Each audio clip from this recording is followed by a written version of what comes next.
Shalom, selamat sore rekan muda dimanapun Anda berada. Biarlah sukacita Tuhan, damai sejahtera, kesehatan selalu melingkupi saudara rekan muda dimanapun kita berada. Sebelum kita memulai ibadah ini, kita akan bersatu dalam doa. Bapakku, terima kasih Tuhan untuk kasih-Mu dalam kehidupan kami. Bapak, terima kasih untuk penyertaan-Mu dari istirahat kami semalam hingga pada sore hari ini. Tuhan, sebentar lagi kita akan memulai ibadah ini Tuhan. Biarlah Kau memberkati ibadah ini dari awal pertengahan hingga akhir. Kami serahkan semuanya ke dalam tangan-Mu. Dalam nama Tuhan Yesus kami sudah berdoa dan mengucap syukur. Haleluya. Tuhan, Kau mau datang Rajaku. Inilah kehidupan kami Rajaku. Inilah persembahan kehidupan kami. Terima kasih Tuhan. Terima kasih Yesus. Yesusku. Terima kasih Tuhanku. Ku datang ya Bapa dalam kerinduan, memandang keindahan-Mu. Ku berikan segalanya, semuanya yang ada. Ku ingin menyenangkan hati-Mu Tuhan.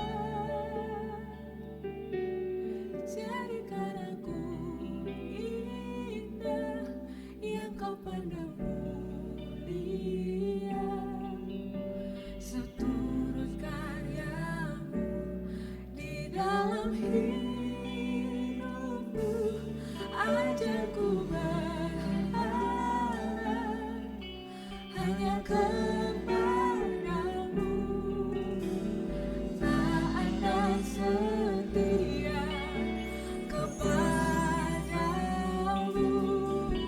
Tuhan, kami datang Tuhan.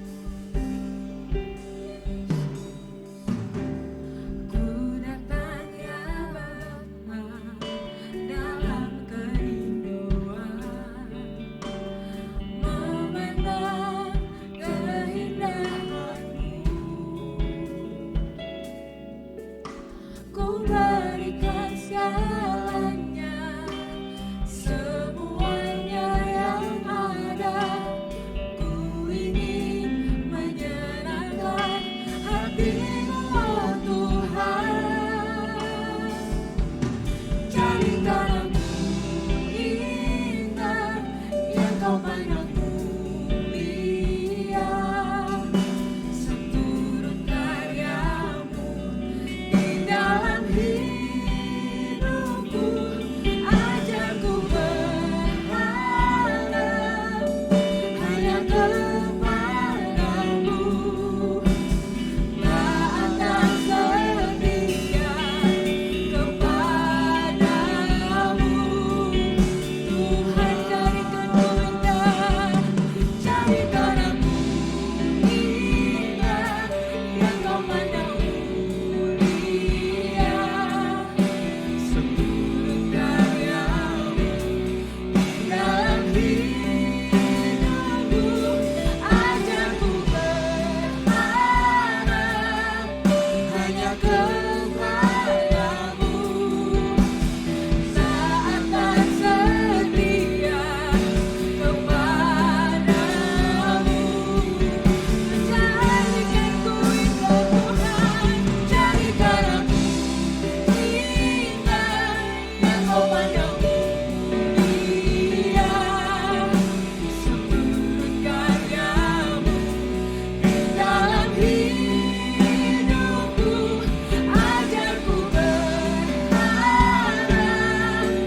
Itulah kesukaan hatiku, ku lepas semua hakku mengenal kehendaknya di hidupku, mengiring Yesus, itulah kekuatan hidupku. Ku yakin anugerahnya mampu jadikanku hamba-Nya berkenan selalu mengikut Yesus. Itulah kesukaan hatiku, ku lepas semua hakku untuk mengenal kehendaknya di hidupku, mengiring Yesus, itulah kekuatan hidupku. Ku yakin anugerahnya mampu jadikanku hamba-Nya berkenan selalu, jadikanku hamba-Mu, jadikanku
terbang bersamamu Tuhan.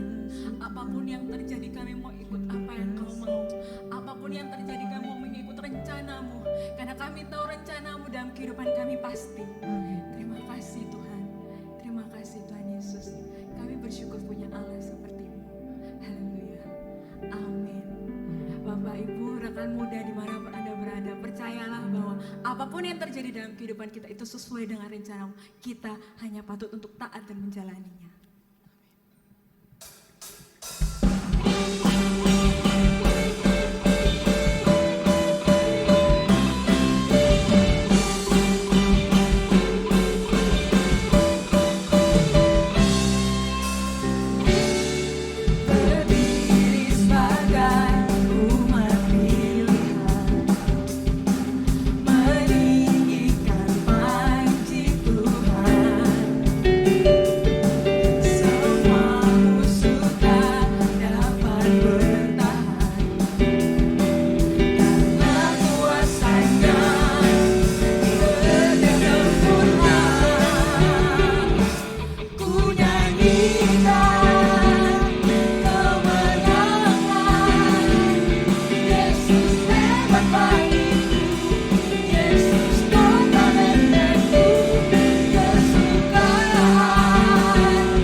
Sanggup kau membebaskanku, berjalan lebih tinggi, berjalan bersamamu, bukan terbang tinggi di awan, bersamamu dalam kemuliaan. Sebab firman-Mu, sebab firman-Mu, aku menambah, bukan apa di dalam-Mu Tuhan, bukan apa di dalam-Mu Tuhan, bukan apa di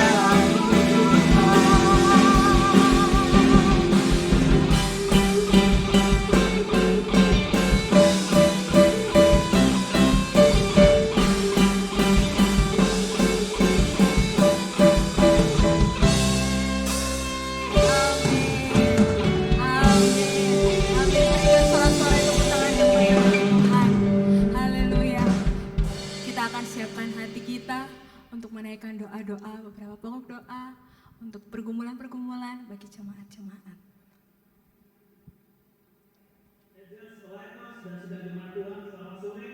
Pada saat sore hari ini kita akan ambil waktu sejenak untuk kita berdoa, dan ada beberapa prayer request yang masuk kepada kami, dan melalui prayer request ini kita akan berdoa bersama-sama. Kita percaya bahwa Tuhan sanggup menjawab setiap permohonan doa yang datang kepada kita.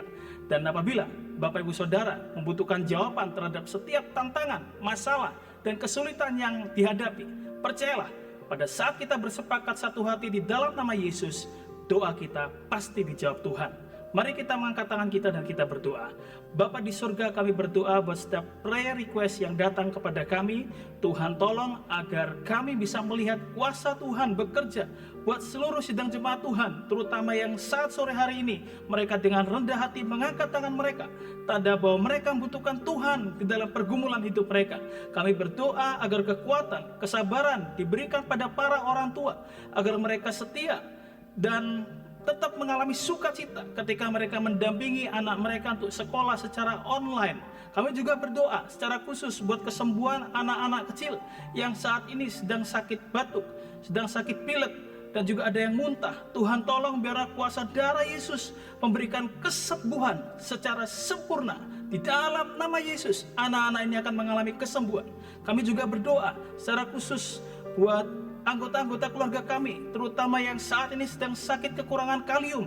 Tuhan tolong Bapak, agar mereka diberikan mukjizat Tuhan, dibangkitkan iman mereka, pengharapan mereka, semangat mereka untuk bangkit kembali dan mengalami mukjizat kesembuhan dari Tuhan. Kami juga berdoa secara khusus buat para anak yang saat ini sedang mengalami kesulitan di dalam membangun hubungan mereka dengan para orang tua. Ada hubungan-hubungan yang kurang harmonis antara ayah dan anak. Kami berdoa di dalam nama Yesus agar masing-masing dari kami diberikan damai sejahtera. Damai sejahtera mengikat dengan tali kasih-Mu, agar hubungan kami menjadi hubungan yang harmonis, hubungan yang diberkati Tuhan, agar masa depan anak-anak semakin baik karena para orang tua yang datang memberkati setiap anak-anak di dalam pemeliharaan Tuhan. Kami juga berdoa secara khusus buat sidang jemaat Tuhan yang sedang membutuhkan jalan keluar atas pekerjaan mereka. Beberapa dari antara mereka sedang diambang PHK. Tuhan tolong Bapak, biarlah mereka tetap semangat bekerja, mengerjakan setiap tugas yang ada di depan mereka dengan sungguh-sungguh. Dan ketika mereka mengandalkan Tuhan, kami percaya iman pengharapan mereka tidak akan dikecewakan. Tuhan akan menyediakan, Tuhan akan melengkapi dengan pekerjaan-pekerjaan yang terbaik yang mereka bisa lakukan. Terima kasih Tuhan. Kami juga berdoa buat sidang jemaat Tuhan, agar mereka sungguh-sungguh percaya bahwa mukjizat Tuhan masih berlangsung hingga saat ini. Kami menyerahkan doa-doa ini Tuhan di dalam nama Tuhan Yesus. Kami percaya ketika kami mengandalkan Tuhan, pengharapan kami tidak akan pernah mengecewakan. Dalam nama Yesus kami berdoa, amin. Bapak Ibu sidang jemaat Tuhan, kami percaya bahwa doa-doa yang kita naikkan sudah Tuhan dengar, dan Tuhan pasti sudah menjawabnya. Dan pada saat sore hari ini, kita juga ambil kesempatan untuk bersyukur atas jawaban doa yang telah hadir di tengah-tengah kita. Ada beberapa dari mereka yang mengucap syukur bahwa Tuhan sudah menjawab doa mereka.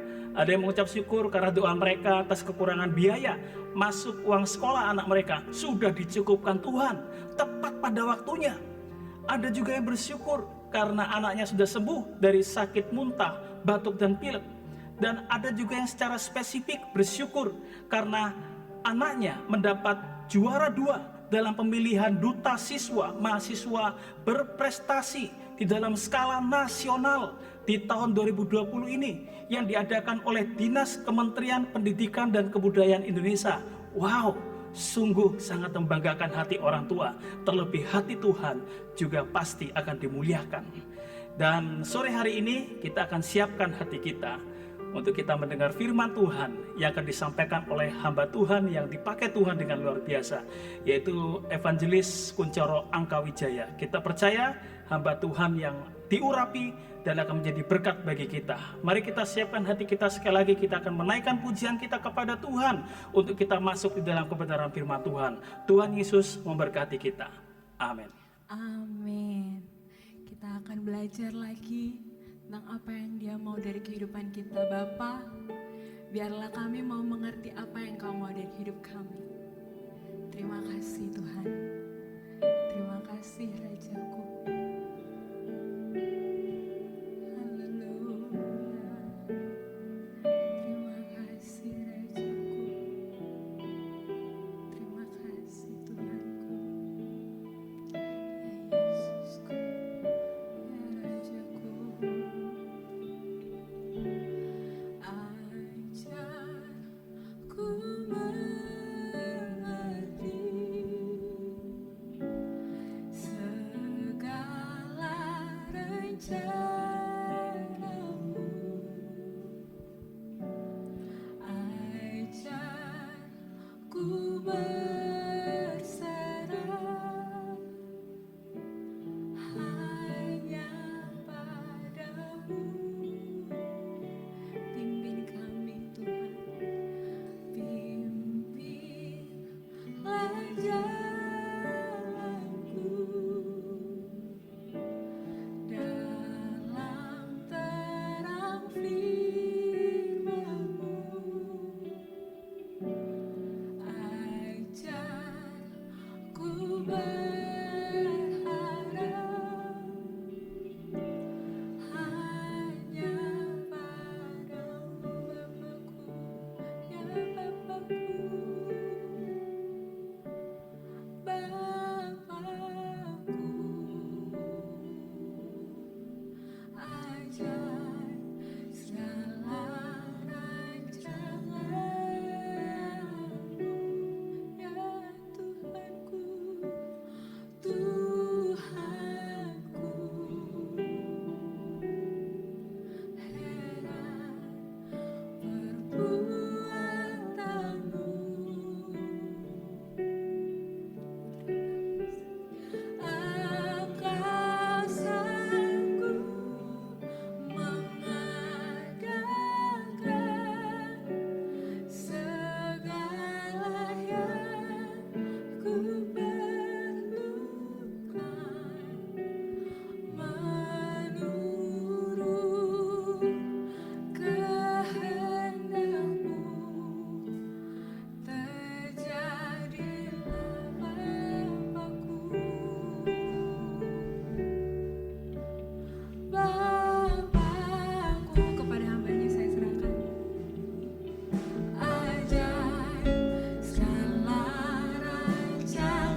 mengucap syukur kepada-Mu ya Bapa.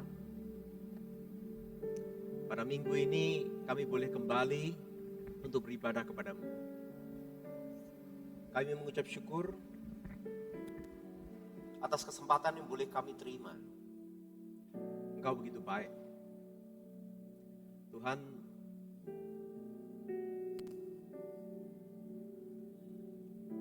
kami rindu supaya kami boleh ya Tuhan, untuk memiliki sebuah hati yang taat. Seperti yang tadi kami nyanyikan ya Tuhan, atas kehendak-Mu, kiranya itu boleh terjadi. Dimulai dari kehidupan kami, dimulai dari diri kami sendiri. Dan bagaimana melalui kami ya Tuhan, dunia yang di mana kami berada maupun di sekeliling kami pun akan ikut berubah. Di mana kehendak-Mu terjadi. Tuhan, kami rindu di dalam masa-masa yang penuh kesulitan ini, justru kami semakin mendekat kepada-Mu. Engkau ya Tuhan yang adalah hidup. Daripada-Mu mengalir air kehidupan itu. Kami boleh datang kepada-Mu, kami boleh minum sepuasnya, kami boleh disegarkan, dikuatkan kembali. Kami berterima kasih kalau kami boleh untuk datang beribadah kepada-Mu. Hamba-Mu pada saat ini berdoa ya Tuhan, kiranya Engkau melihat mereka yang mau datang mencari-Mu. Tuhan, Engkau menghargai hati yang mau mencari-Mu. Dan Tuhan, Engkau menjamah mereka dimanapun mereka berada. Inilah doa kami ya Tuhan, kami rindu untuk mendengarkan firman-Mu. Sapalah kami dimanapun kami berada. Dan kiranya anugerah urapan dari Roh Kudus saja yang turun memberkati firman-Mu. Urapilah hamba-Mu yang akan menyampaikan firman, supaya hamba boleh menyampaikan sesuai dengan kehendak-Mu. Dan kiranya Allah Roh Kudus sendiri yang menjadikan firman itu menjadi rema buat siapapun yang mau mencari wajah Tuhan melalui firman-Nya. Terima kasih ya Tuhan atas segenap puji-pujian yang kami boleh pujikan. Terima kasih atas teman-teman kami yang boleh melayani Engkau, boleh melayani kami semuanya. Tuhan, urapan-Mu adalah atas kami semuanya. Dan sekarang ya Tuhan, bukalah telinga kami, bukalah hati kami, bukalah pikiran kami, bukalah mata kami. Kami ingin melihat, kami ingin mendengar, dan kami ingin mengerti, dan kami ingin diubahkan oleh firman-Mu. Di dalam nama Yesus Kristus, nama yang sangat berkuasa, kami berdoa. Amin. Testing, 1, 2, 3. Oke. Thank you.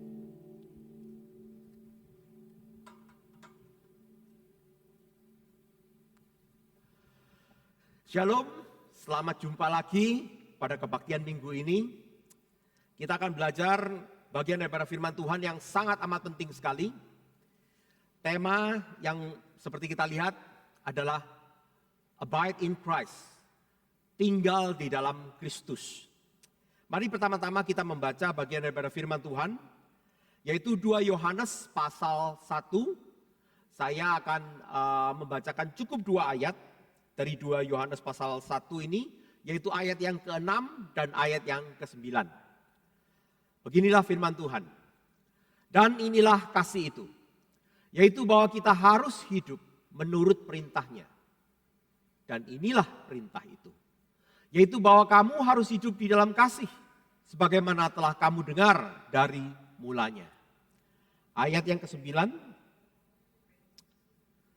setiap orang yang tidak tinggal di dalam ajaran Kristus, tetapi yang melangkah keluar dari situ, tidak memiliki Allah.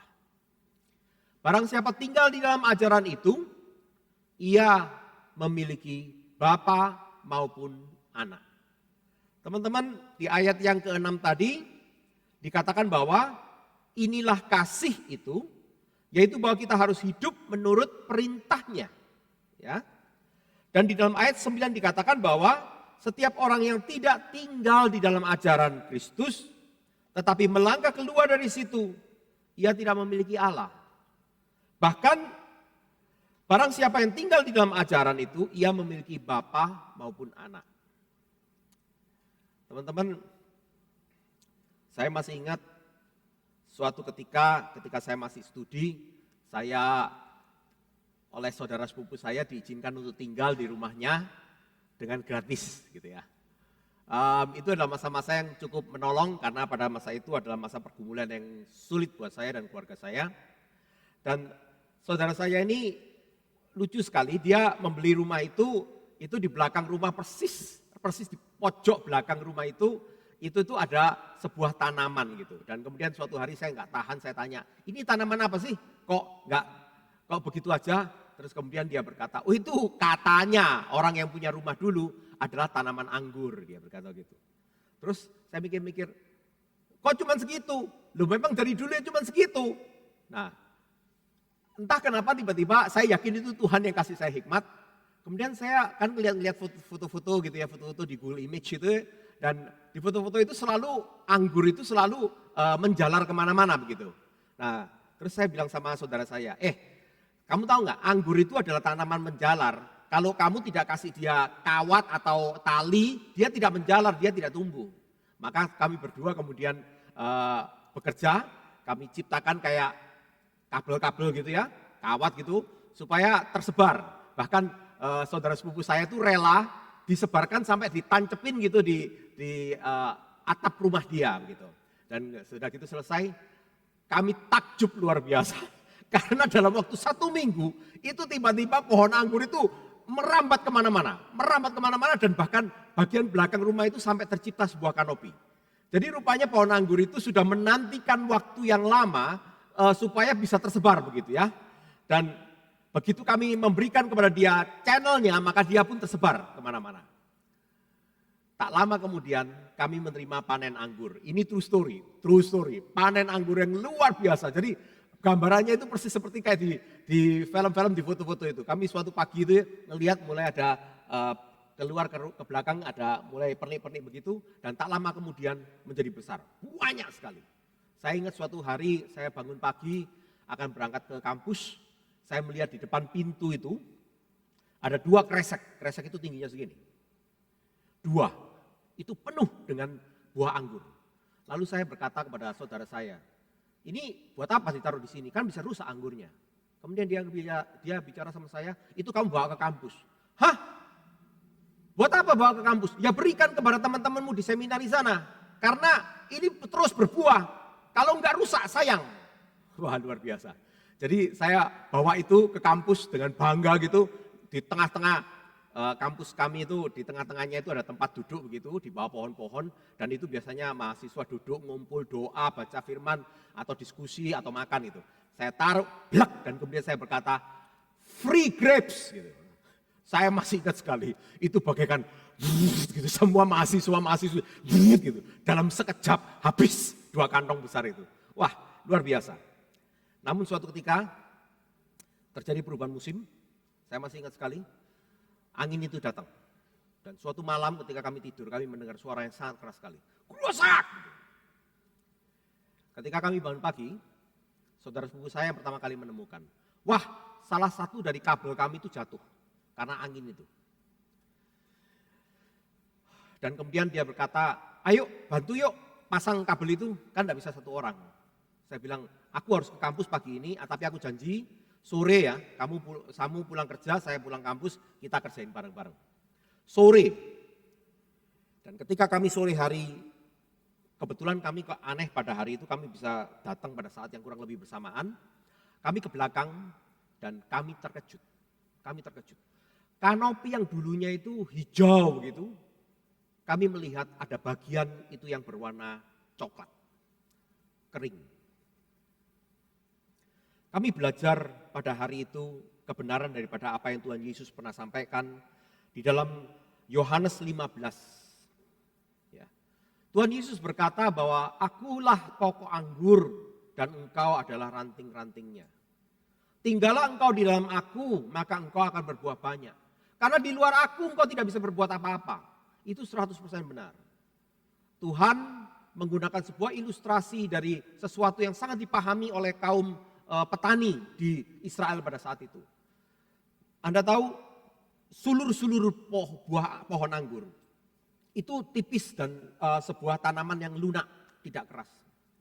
Tetapi anehnya dia bisa berangkat kemana-mana. Dan ketika dia menghasilkan buah, dia kuat untuk menahan anggur yang penuh air itu. Namun ketika pada hari itu kami belajar ya, ketika angin keras itu menghantam sedemikian rupa sehingga ada satu atau beberapa daripada ranting itu putus dari akarnya, dari bonggolnya itu. Hanya dibutuhkan 1 hari, seluruh rangkaian sulur-sulur itu menjadi kering, coklat, jelek, mati. Kami belajar satu hal, kalau Tuhan Yesus memberikan ilustrasi demikian dan kami melihat sendiri dengan mata kepala kami, maka kami sadar, sungguh orang Kristen kalau kita tidak di dalam Kristus, kalau kita tidak terus connect kepada Kristus, maka kita akan mati dengan cepat sekali. Nah, teman-teman, Tuhan Yesus juga mengatakan di dalam Injil Yohanes, barang siapa mengasihi aku, dia akan melakukan perintahku. Di dalam kitab para nabi, Tuhan sampai berkata kepada bangsa Israel, aku lebih mementingkan ketaatan daripada korban persembahanmu, daripada ibadah-ibadahmu. Jadi teman-teman, ini adalah satu hal yang sangat penting yang kita pahami. Ya. Bila kita mau tinggal dalam Kristus, kita mengasihi Dia. Bila kita mengasihi Dia, maka kita harus mau mentaati firman-Nya. Jadi kalau kita mau meneliti tentang bagaimana caranya kita bisa tetap di dalam Kristus, salah satu aspek yang sangat penting sekali yang harus kita bahas itu adalah aspek ketaatan kita. Apakah kita mau taat kepada perintah-perintah Kristus? Nah, saya harus sampaikan apa adanya. Ketaatan kepada firman Tuhan ini adalah salah satu pergumulan kita yang paling sulit. Ya apa enggak? Ya apa ya? Kalau mau jujur, ya. Saya ingat saya pernah dulu ngantor dengan seorang doktor. Dia adalah seorang Katolik. Dan dia sering kali mengulang-ulang kalimat ini kepada saya. Dia seorang Katolik tapi dia mengklaim juga sebagai seorang free thinker.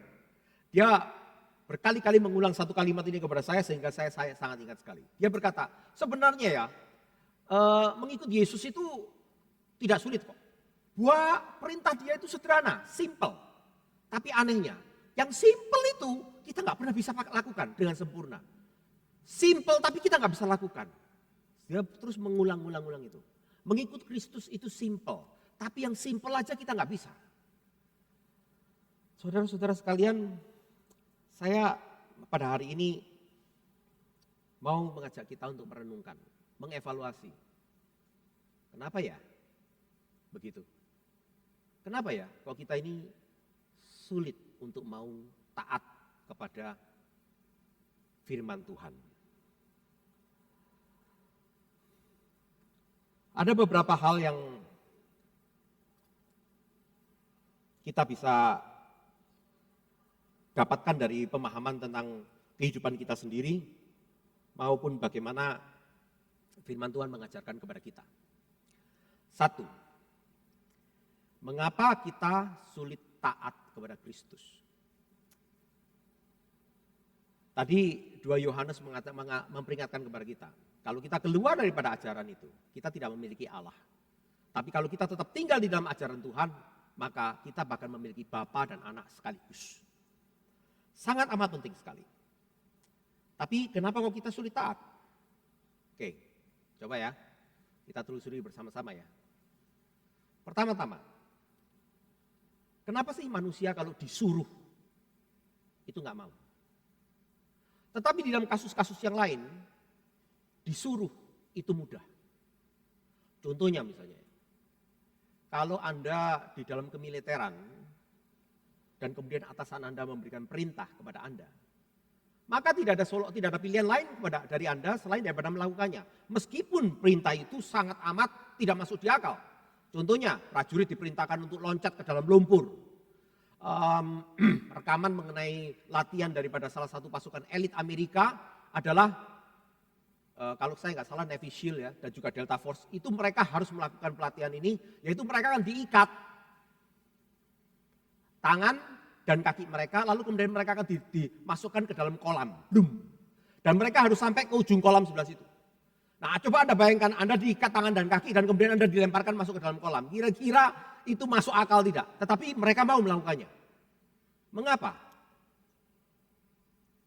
Oh iya, latar belakangnya adalah kenapa kok Amerika melakukan latihan demikian? Karena pada saat masa perang Vietnam, itu adalah salah satu bentuk hukuman yang diberikan kepada tentara-tentara Amerika yang tertangkap. Jadi betul-betul itu mereka bisa mati.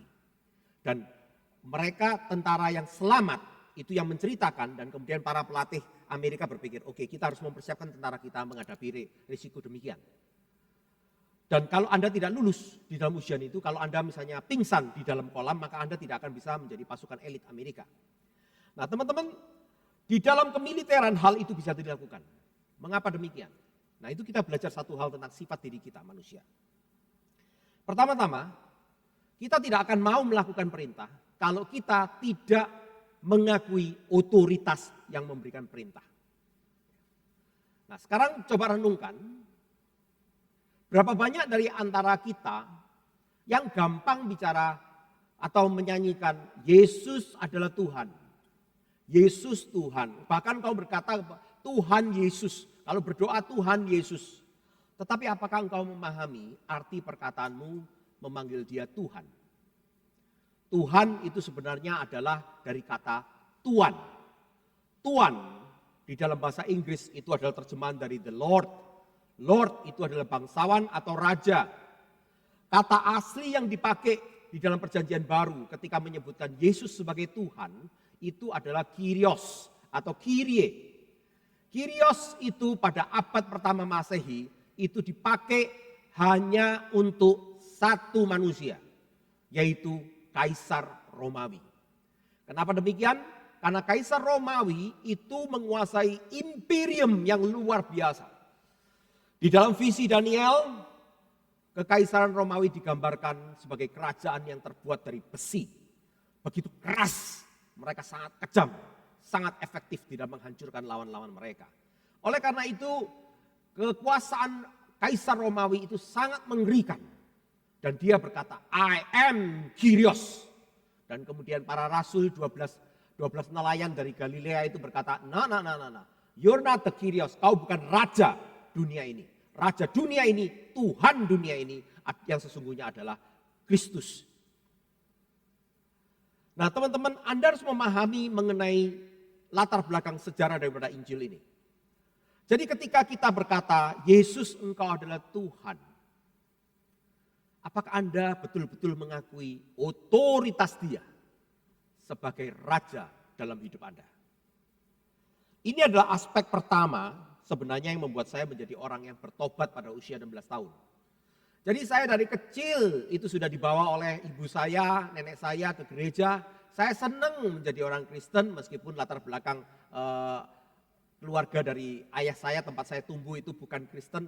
Tapi saya lebih senang ke gereja. Saya senang, oh ada juru selamat. Oh saya senang, tidak usah khawatir pasti masuk surga, dijamin. Saya senang. Tetapi apakah hidup saya mencerminkan panggilan Kristus? Saya jujur, pada masa saya remaja, jawabannya tidak. Saya setiap hari memaki-maki orang, ya dengan orang Surabaya ini, ya you tahulah bahasa populernya apa gitu. Kayaknya bahasa populer itu setiap kali saya ngomong mesti keluar deh, maki-makian cacian itu ya. Kita pikir itu cool, keren gitu ya. Tapi orang tahu saya Kristen. Saya berkelahi, saya mencuri, tapi saya Kristen. Saya ke gereja, saya senang ke gereja. Anda mungkin tidak percaya, tapi saya senang ke gereja. Dari sejak remaja. Yakin saya pasti masuk surga dari sejak remaja. Teman-teman, saya menerima Yesus sebagai juru selamat. Karena enak, convenience. Tapi saya menerima Yesus sebagai juru selamat, itu enak, convenient. Tapi menerima dia sebagai raja yang duduk bertahta, memimpin kepala saya, memimpin hati saya, memimpin jiwa saya, itu adalah hal yang berbeda. Seringkali kita berpikir, oh itu satu paket, tapi kita sendiri tidak memahami paket itu. Teman-teman, saya kepingin memberikan kepada Anda pertimbangan. Pada Yohanes 17 ayat 5, Tuhan Yesus ketika berbicara kepada Bapa, itu mengucapkan kalimat yang luar biasa sekali. Tuhan berkata kepada Bapa, oleh sebab itu ya Bapa, permuliakanlah aku padamu sendiri dengan kemuliaan yang kumiliki di hadiratmu sebelum dunia ada. Coba pikirkan ya, makhluk macam apa yang berani dan punya hak mengucapkan kalimat seperti ini kepada Allah semesta alam. Permuliakanlah aku, Bapa, padamu sendiri dengan kemuliaan yang kumiliki di hadiratmu sebelum dunia ada. Ada sebuah pengajaran yang berkata, Yesus itu cuma manusia biasa. Ada pengajaran yang berkata, Yesus itu memang luar biasa, tapi dia itu diciptakan, jadi dia itu cuma ciptaan. Ayat 1 ini tidak cocok dengan dua pengajaran tersebut. Ada suatu hal yang luar biasa di dalam diri Yesus, sehingga dia berdiri di hadapan Bapa, pada dalam diri Bapa memiliki kemuliaan bahkan sebelum dunia ini ada. Saudara-saudara sekalian, pahamilah, Yesus Kristus itu adalah ilahi yang inkarnasi mengambil tubuh seorang manusia. Di dalam kitab Ibrani dikatakan bahwa meskipun dia memiliki kesetaraan dengan Bapa, dia tidak memandang kesetaraan itu sebagai milik yang perlu dipertahankan. Dia memilih untuk mengosongkan diri dan mengambil rupa seorang budak. Dan di dalam keadaannya sebagai budak, dia taat sampai mati. Jadi saudara-saudara, adalah salah jika engkau memandang Yesus tidak dengan hormat. Engkau berhadapan dengan Allah sendiri yang maha kuasa. Kedua, di dalam Matius 28 ayat 18. Luar biasa sekali, silakan Anda buka Matius 28 ayat 18. Yaitu peristiwa ini terjadi ketika Kristus bangkit daripada kematian sesudah dia disalibkan. Maka para murid-muridnya bertemu dengan dia. Dan Yesus mendekati mereka dan berkata, kepadaku telah diberikan segala kuasa di surga dan di bumi. Oleh karena itu pergi dan jadikanlah semua bangsa itu muridku. Saudara-saudara sekalian, kalimat kata kunci di dalam ayat ini yang saya minta Anda perhatikan itu adalah kepadaku telah diberikan segala kuasa. Di dalam Alkitab bahasa Inggris dikatakan authority, segala otoritas di surga dan di bumi diberikan kepada Kristus. Saudara-saudara, ayat ini di dalam bahasa aslinya itu menggunakan kata exousia. Exousia pada awal abad Masehi itu dipakai untuk menggambarkan sebuah kuasa yang dimiliki oleh seorang penakluk. Jadi ketika terjadi konflik of interest antar kerajaan, antar raja, antar kuasa, antar wilayah, maka ketika terjadi peperangan, pemenang dari peperangan itu, dia berkata, exousia itu milik saya. Anda tahu artinya?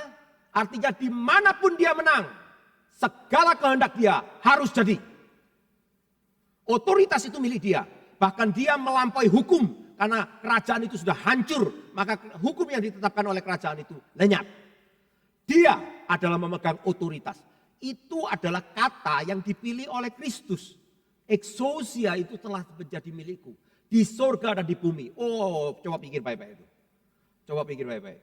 Bila kita memahami Kristus seperti demikian, bagaimana kita berani untuk tidak mentaati dia? Pertimbangan berikutnya teman-teman, renungkan dengan baik-baik. Kalau Anda mau membaca juga boleh di Wahyu pasal 5 ayat 7 sampai 9. Pada masa akhir nanti itu terjadi. Ketika anak domba itu datang. Jadi ini sebuah sidang di surga. Maka dikatakan bahwa semua yang duduk di atas tahta di surga kecuali Bapa. Maka mereka akan sujud menyembah dia dan mereka melemparkan mahkota dia kepada anak domba itu yang pernah disembelih. Otoritas Kristus itu tidak perlu dipertanyakan lagi. Pertimbangan terakhir di dalam otoritas ini adalah, tahukah Anda, Matius 16 ayat 27. Di situ Yesus Kristus sudah pernah mengatakan, anak manusia akan datang dalam kemuliaan Bapanya diiringi oleh malaikat-malaikatnya. Pada waktu itu, ia akan membalas setiap orang menurut perbuatannya. Saudara-saudara sekalian, Yesus Kristus sudah menghapus dosa Anda. Yesus Kristus akan membawa Anda ke surga. Itu sebuah janji, itu anugerah. Namun teman-teman, perhatikan dengan seksama. Tidak berarti perbuatanmu di dalam dunia ini tidak akan dipertimbangkan olehnya. Besar kecil, baik buruk, apa yang kau perbuat buat dia, itu akan diperhitungkannya. Renungkan hal itu baik-baik. Di dalam ilustrasi yang sering saya gunakan, kalau seandainya kita ini bekerja dan Tuhan kita ini Yesus Kristus. Kalau kita di dalam waktu yang di dunia ini kita dikasih kesempatan, kita bekerja sungguh-sungguh dengan menghasilkan buah yang banyak. Maka suatu hari nanti pensiun kita dari Kristus itu seperti apa? Nah, sementara ada hamba-hamba yang lain yang bermalas-malasan, yang tidak peduli terhadap Kristus, maka terus kemudian suatu hari mereka berharap pokoknya aku masuk surga. Oke, engkau boleh masuk surga, tapi pertanyaannya, engkau punya tabungan apa ketika engkau di sana? Jadi renungkan baik-baik tentang hal ini. Hal kedua, mengapa kok kita sulit untuk taat ya?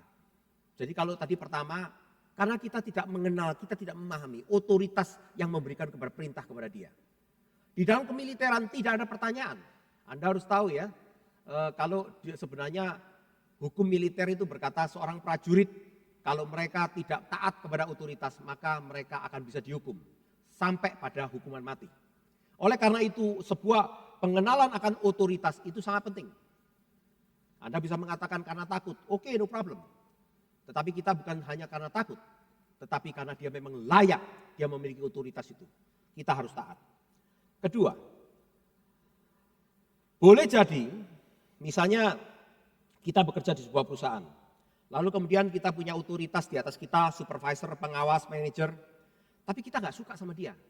Kita nggak percaya sama dia. Dan ini adalah masalah yang sering kali terjadi di dalam dunia perusahaan. Mengapa kepemimpinan atau manajemen di dalam sebuah perusahaan itu tidak efektif? Hasil penelitian mengatakan bahwa karena para pegawai itu tidak percaya kepada pemimpin yang diletakkan di atas mereka.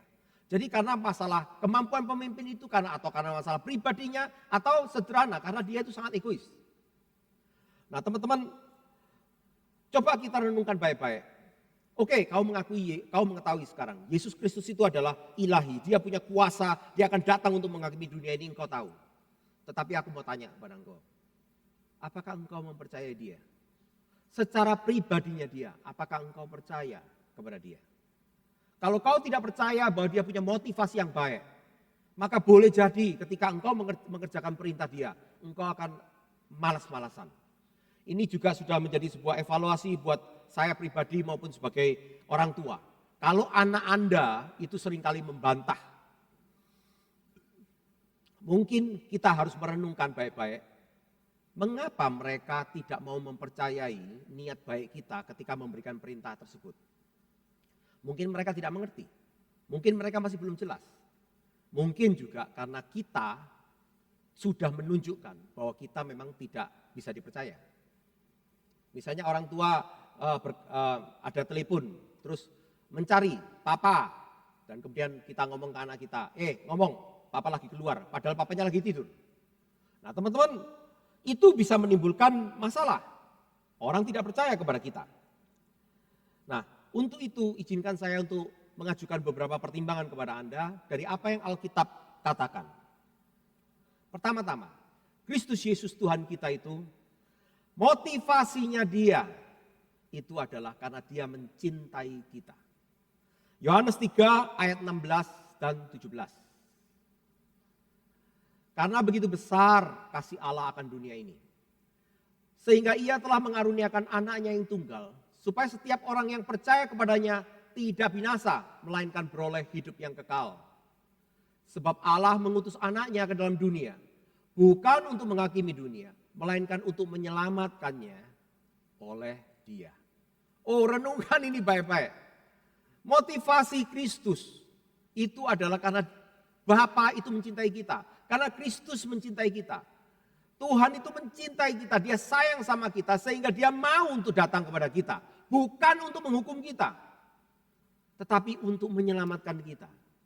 Untuk menyelamatkan kita. Saya masih ingat seorang murid saya berkebangsaan Amerika yang dia sangat tidak suka sama Tuhan.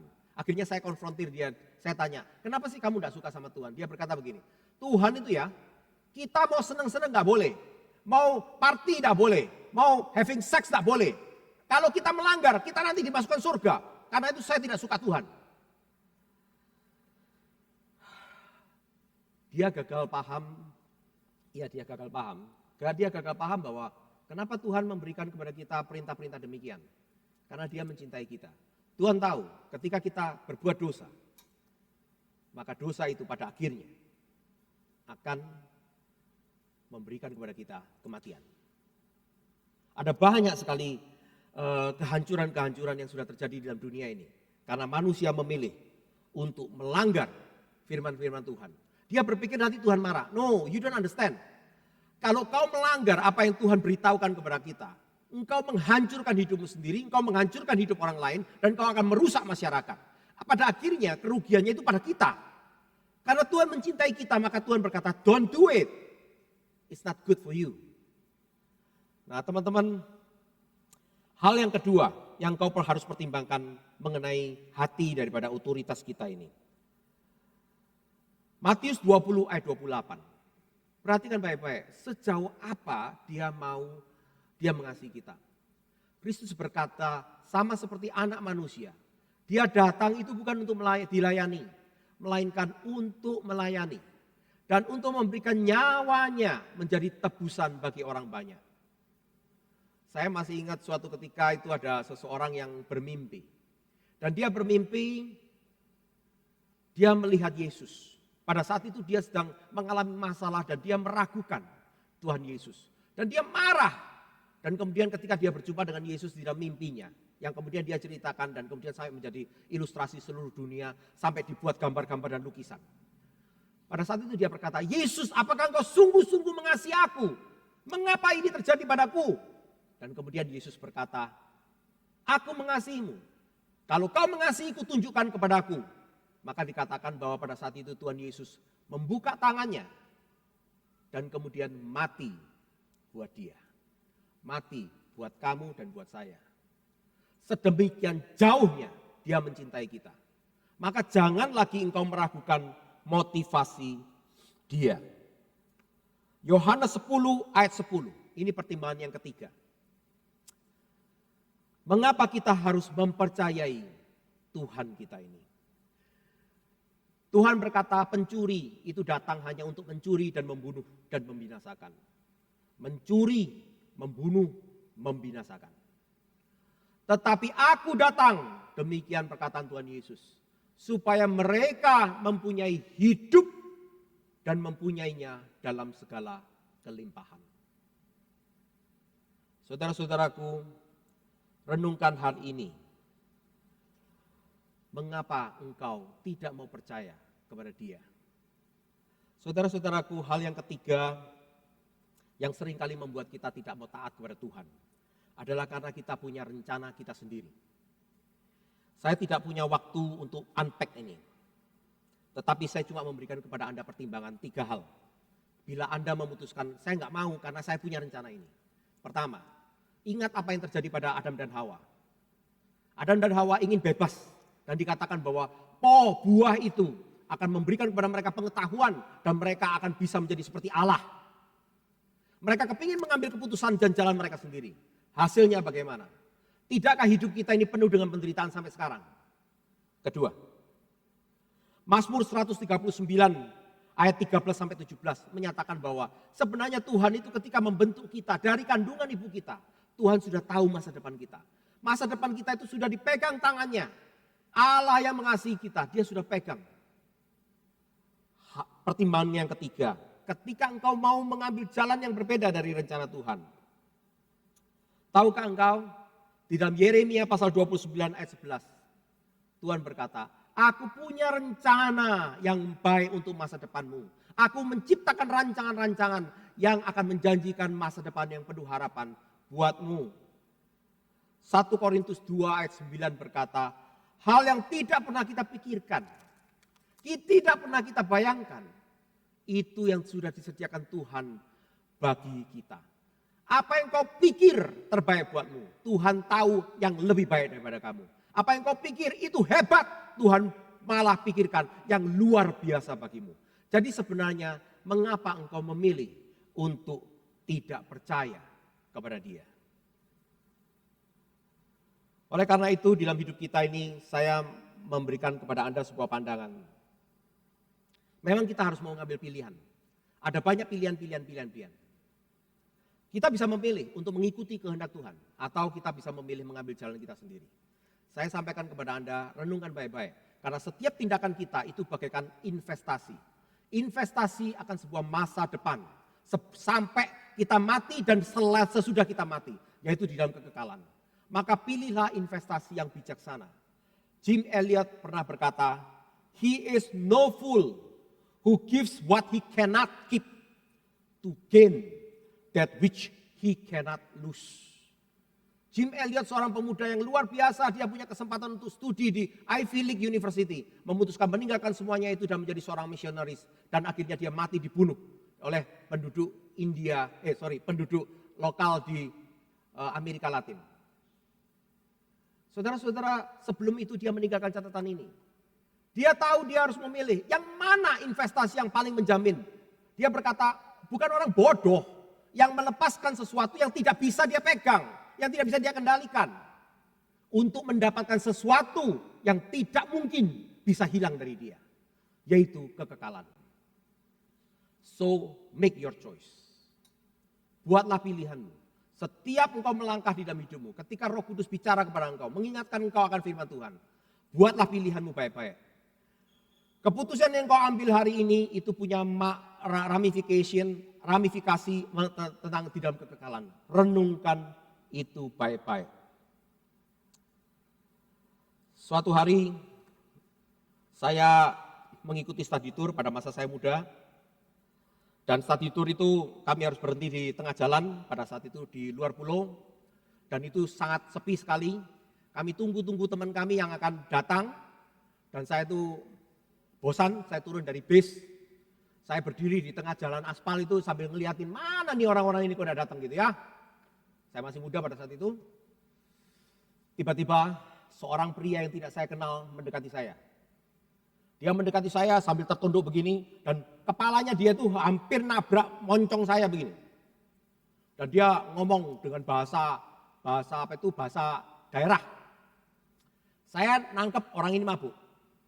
Saya tidak ngerti dia ngomong apa. Tapi satu kata yang keluar dari mulutnya yang saya tahu. Dia ada satu kata, duel. Bayangin, arek Surabaya ditantang duel. Saya tuh mikir-mikir kepalamu di sini, tinju saya ini sudah begini. Saya tuh sudah pikir, tak hook satu kali der, tok, KO. Pikir begitu. Terus saya apa adanya ya. Pada saat muda, kita mudah sekali panas. Saya pikir ini orang kurang ajar. Gua nggak cari perkara lu ngapain cari perkara gua gitu lah ya. Saya sudah siap mau pukul, tiba-tiba muncullah firman Tuhan. Barang siapa menampar pipi kirimu, berikanlah pipi kananmu. Wih, pada saat itu saya langsung berdoa sama Tuhan. Lord, Tuhan, ini bukan waktu yang tepat. Aku gak cari perkara, dia yang cari perkara loh ya. Tapi sekali lagi firman Tuhan berkata itu. Siapa menampar pipi kirimu, berikanlah pipi kananmu. Dan firman Tuhan mengingatkan kepada saya, Tuhan sangat menghargai ketaatan. Waduh, saya mikir, deng. Jujur saya merasa kalah pada saat itu. Saya merasa dikalahkan bahkan sebelum saya berperang, sebelum saya bertarung, sebelum saya berkelahi. Memalukan arek Surabaya seperti itu. Itu pikiran saya. Tapi saya memilih untuk taat. Maka inilah yang saya lakukan. Ini true story betul-betul terjadi. Saya angkat tangan saya dan saya mundur. Sampai langkah ketiga saya mundur, saya menyadari satu hal.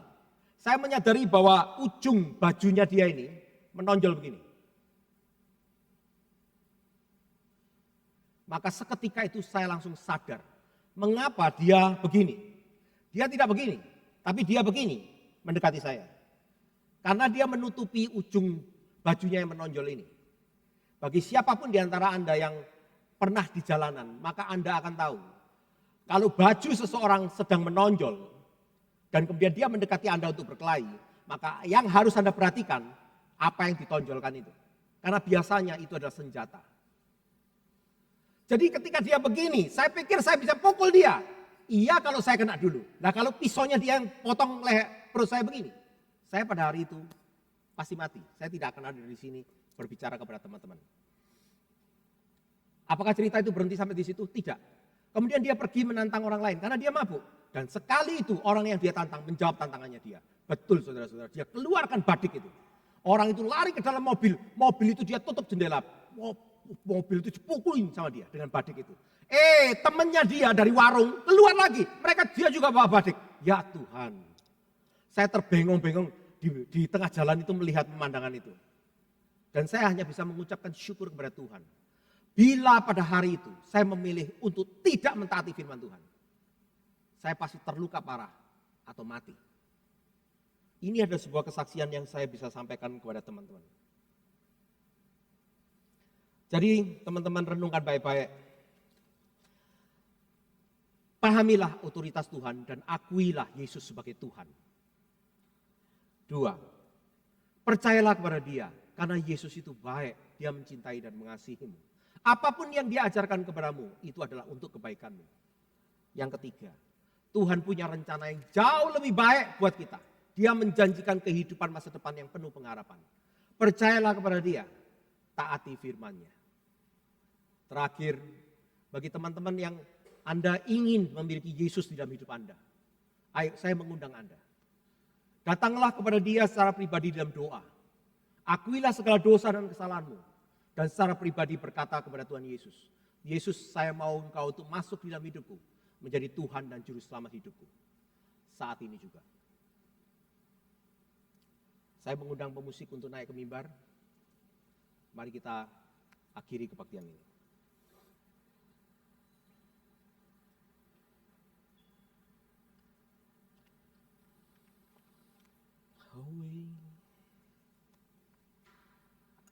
Teman-teman, mari kita tundukkan kepala, mari kita berdoa. Saya mengundang kepada Anda yang sekarang sedang menjadi pemirsa pada saat ini. Ketika Anda mendengarkan firman Tuhan ini, mungkin Roh Kudus mengingatkan Anda akan semua kebandelan Anda, bahkan kebebalan Anda, atau bahkan pemberontakan Anda kepada Tuhan selama ini. Mari saya mengundang Anda, jangan keraskan hati. Mari pada saat ini juga, mari kita berdoa. Mari saudara-saudara berdoa. Mohon pengampunan Tuhan Yesus. Tuhan itu baik dan Dia mencintaimu. Dia berkata bahwa Tuhan itu adil dan setia. Jika engkau mengakui dosamu, maka Dia akan mengampuni engkau. Meskipun dosamu merah seperti kirmisi, akan dibersihkannya menjadi putih seperti salju. Darah Yesus sudah dicurahkan untuk membasuh dosa kita. Jangan izinkan iblis dan kuasa dosa itu mengikat kita. Datang kepada Tuhan, akui, minta pertolongan Dia. Untuk bisa dilepaskan, untuk bisa dipulihkan, untuk bisa disembuhkan. Engkau yang terikat sakit penyakit, engkau yang terikat rasa kemarahan, rasa dendam. Saat ini datang kepada Tuhan, mau tunduk mengakui. Dia benar, engkau tidak benar. Minta Tuhan tolong. Saudara-saudara, bagi engkau yang belum menerima Yesus, engkau yang belum betul-betul sungguh-sungguh komitmen, ya Tuhan, aku mau engkau menjadi Tuhan bagi hidupku. Sekarang, ucapkan doa itu. Undang Kristus untuk masuk di dalam hidupmu. Untuk menjadi juru selamatmu. Untuk menjadi Tuhan yang memimpin hidupmu.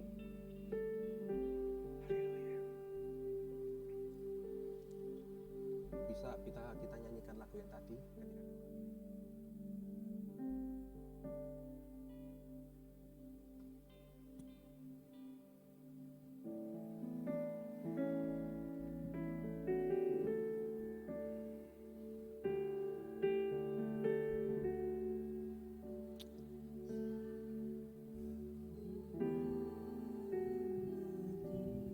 Yes, Lord.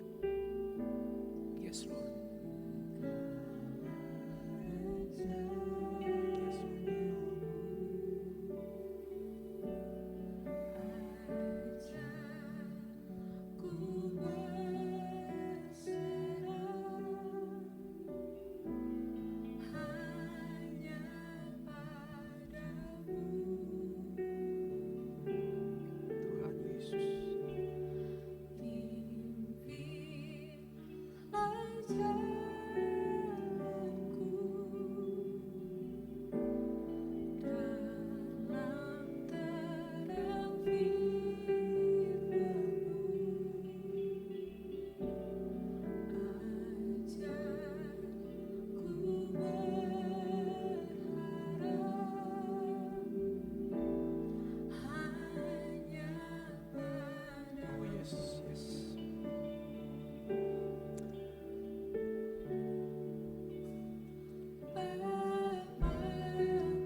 Bapa, kami mengucap syukur atas firman-Mu yang memanggil kami ya Tuhan untuk tinggal di dalam-Mu.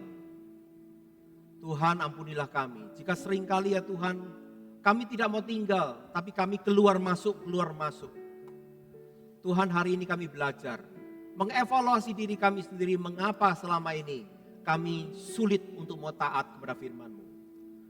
Padahal Engkau sudah berkata, barang siapa mengasihi Engkau, maka mereka adalah orang-orang yang akan melakukan perintah-Mu. Karena kami rindu untuk menyenangkan hati-Mu ya Tuhan dengan melakukan perintah-Mu. Pada hari ini ya Tuhan, kiranya Engkau dengarkan doa dari setiap orang yang mendengarkan pemberitaan firman-Mu ini dan meresponinya. Tuhan Yesus, Engkau mencintai dan mengasihi kami. Terimalah ya Tuhan permohonan maaf kami. Dan ya Tuhan, kiranya Engkau datang menghampiri kami. Kiranya Engkau ya Tuhan menggenapi janji-Mu bahwa Roh-Mu akan tinggal di dalam kami dan tidak akan pernah meninggalkan kami. Kami tidak akan pernah sendirian karena Engkau beserta dengan kami. Dan ya Tuhan, ketika Engkau memimpin kami di dalam kehidupan kami percaya bahwa semua janji-Mu, semua rancangan-rancangan-Mu akan masa depan, akan sebuah kehidupan yang penuh. Oh Tuhan, itu akan terwujud. Terima kasih. Kiranya Engkau melawat mereka yang pada hari ini membuka hatinya dan mengundang Engkau untuk masuk di dalam kehidupannya. Dan ya Tuhan, Engkau sudah berjanji. Engkau adalah kebangkitan dan hidup. Barang siapa percaya kepadamu tidak akan melihat kematian. Bahkan mereka yang sudah mati akan dibangkitkan. Terima kasih Tuhan, terima kasih. Terima kasih. Di dalam nama Yesus Kristus. Amin.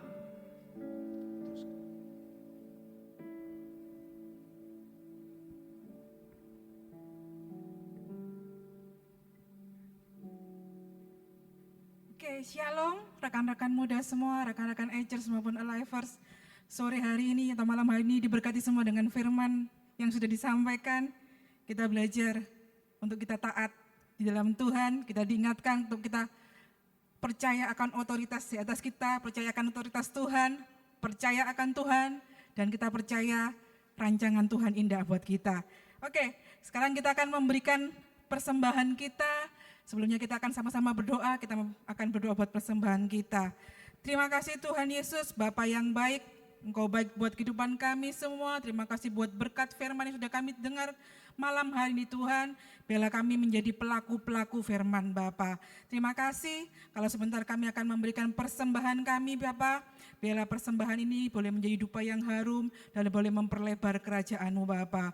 Kami akan memberikan dengan sukacita hanya dalam nama Tuhan Yesus. Haleluya. Amin. Oke, untuk persembahan kita bisa rekan-rekan semua lakukan melalui transfer ke rekening GSCA Ebenezer dengan nomor yang tertera atau melalui QR Code yang tersedia melalui Dana, ShopeePay, GoPay ataupun OVO. Kegiatan kita seminggu ke depan, hari Selasa, Komisi Alive mengajak kita semua untuk pray and worship melalui live on Instagram dengan tema Close Open, dilayani oleh hambanya Pastor Posma, hari Selasa, tanggal 10 November jam 7 malam. Hari Jumat, kembali lagi gereja kita mengajak dengan Ebenezer berdoa, kolaborasi dengan satelit-satelit dari gereja kita. Mari rekan-rekan semua boleh bergabung dalam doa malam ini dan kita sama-sama menikmati lawatan Tuhan atas kita. Hari Sabtu, HF bersama Bapak Gembala, bersama Bapak Pastor Teguh Kurniawan, mari kita menikmati HF bersama Gembala ini dengan kita boleh mendengarkan kesaksian-kesaksian dari sidang jemaat yang sudah diberkati maupun kita boleh menaikkan doa-doa kita, bantuan-bantuan doa akan disampaikan melalui HF ini. Hari Minggu kembali kita akan beribadah bersama-sama. Minggu depan temanya adalah tertib versus sembrono. Ibadah tetap akan dilakukan 3 kali, ibadah umum jam 8 pagi, ibadah sekolah minggu jam 10 pagi, dan ibadah youth jam 5 sore. Mulai bulan November ini, gereja kita sudah melakukan doa pagi secara onsite. Mungkin rekan-rekan ingin bergabung, bisa silakan datang mulai hari Selasa sampai Sabtu jam 5 pagi, atau bisa rekan-rekan semua bisa mengikutinya melalui live streaming di YouTube GSCA Ebenezer. Warta gereja tersedia dalam edisi digital. Bagi sidang jemaat yang belum menerima warta, bisa menghubungi nomor WA yang tertera di medsos kita, atau bisa mendownload dari link yang tersedia di YouTube kita. Departemen Sosial gereja kita tetap memberikan bantuan sosial buat rekan-rekan semua yang ingin terlibat dalam membantu rekan-rekan kita yang kekurangan, bisa menyalurkan dana bantuannya melalui rekening GSCA Ebenezer, rekeningnya tertera, boleh transfer ke sana. Berikut yang sudah kita berikan kepada sidang jemaat yang membutuhkan. House family untuk sementara masih ditiadakan, namun sidang jemaat yang ingin mengikuti HF secara melalui aplikasi online bisa menghubungi saudara Kevin. Untuk pelayanan diakonia tetap akan dilayani, penyerahan anak, baptisan air maupun pernikahan bisa dilayani dengan nomor-nomor yang tertera di layar masing-masing. Sosial media gereja kita, rekan-rekan boleh mengikuti informasi seputar kegiatan gereja kita melalui sosial media yang kita punya. Tetap dengan membantu dan kita menyelenggarakan program pemerintah dengan tagar stay at home dalam kondisi new normal, kita menjaga jarak, physical distancing, rajin mencuci tangan, menggunakan masker atau face shield ketika keluar rumah, dan tetap menjaga kesehatan kita masing-masing. Pengumuman selanjutnya, ini ada pengumuman dari sekolah yang gereja kita miliki, Sekolah Kristen Tunas Harapan Bangsa untuk kelompok bermain dan taman kanak-kanak. Teman-teman semua rekan-rekan bisa lihat di layar, ada diskon-diskon yang diberikan untuk pendaftaran murid baru tahun depan. Begitu juga untuk sekolah dasar, juga memberikan diskon-diskon khusus bagi para pendaftar-pendaftar baru. Oke, kita akan tidak lupa mengatakan juga untuk 11DG ada satu kegiatan juga, ada satu acara yaitu podcast, di mana kita semua bisa mendengarkan sharing dari rekan-rekan 11DG yang menceritakan tentang pengalaman-pengalamannya tentang banyak hal. Ini berikut kita akan saksikan cuplikan dari podcast yang sudah ada. Silakan.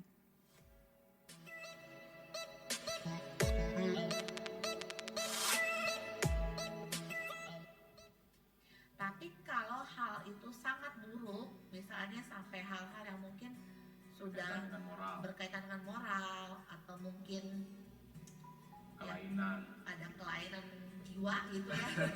Nah itu kan hal yang udah agak istilahnya ekstrim lah ya. Itu mungkin mesti konseling, itu satu, cari bantuan dari mentor, orang yang lebih berpengalaman dari kita, orang yang lebih paham. Nah, dari situ ya cari solusinya bagaimana yang terbaik. Puji Tuhan, kita sudah di penghujung ibadah kita sore hari ini. Berapa banyak kita yang diberkati rekan-rekan muda melalui ibadah kita. Kita percaya bahwa sepanjang minggu yang berjalan ke depan, ketika kita hidup di dalam ketaatan, kita menghidupi pesan firman Tuhan yang sudah disampaikan bagi kita, maka hidup kita akan diberkati oleh Tuhan. Mari saya mengundang kita semuanya itu bangkit berdiri dimanapun kau berada saat ini. Tuhan tolong kita supaya sepanjang minggu yang berjalan ke depan kita dalam pemeliharaan Tuhan, di dalam kelimpahan Tuhan, dan menikmati setiap janji Tuhan yang diberikan bagi kita. Mari kita satu dalam doa.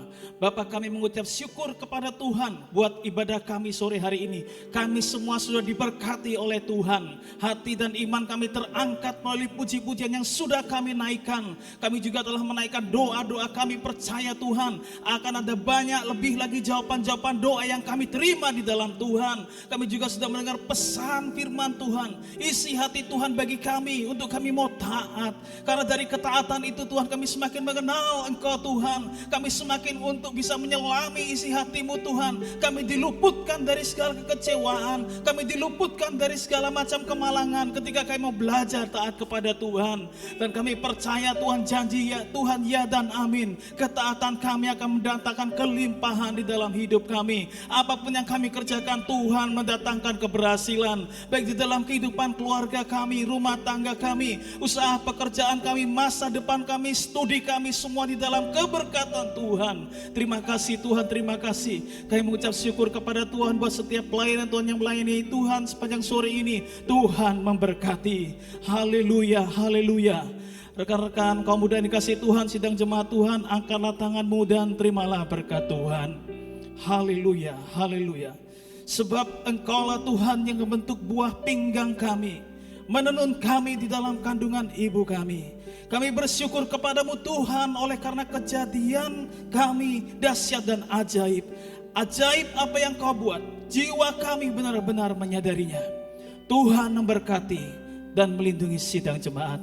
Tuhan menyinari dengan wajahnya dan memberikan kasih karunia. Tuhan memperadabkan wajahnya dan melimpahkan dengan damai sejahtera sepanjang sisa hari ini, sepanjang minggu yang berjalan, sepanjang sisa tahun ini, bahkan sampai Maranatha, Yesus datangnya kali kedua. Di dalam nama Yesus, mari kita semua yang percaya dan mengimani bahwa kita sudah diberkati Tuhan. Kita katakan sama-sama, amin. Sampai ketemu di dalam ibadah live streaming kita berikutnya. Tetap semangat sepanjang minggu ini. Tuhan Yesus memberkati.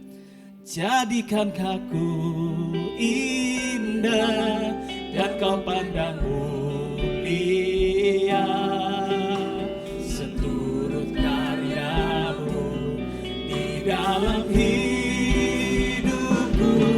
Ajarku berharap hanya kepada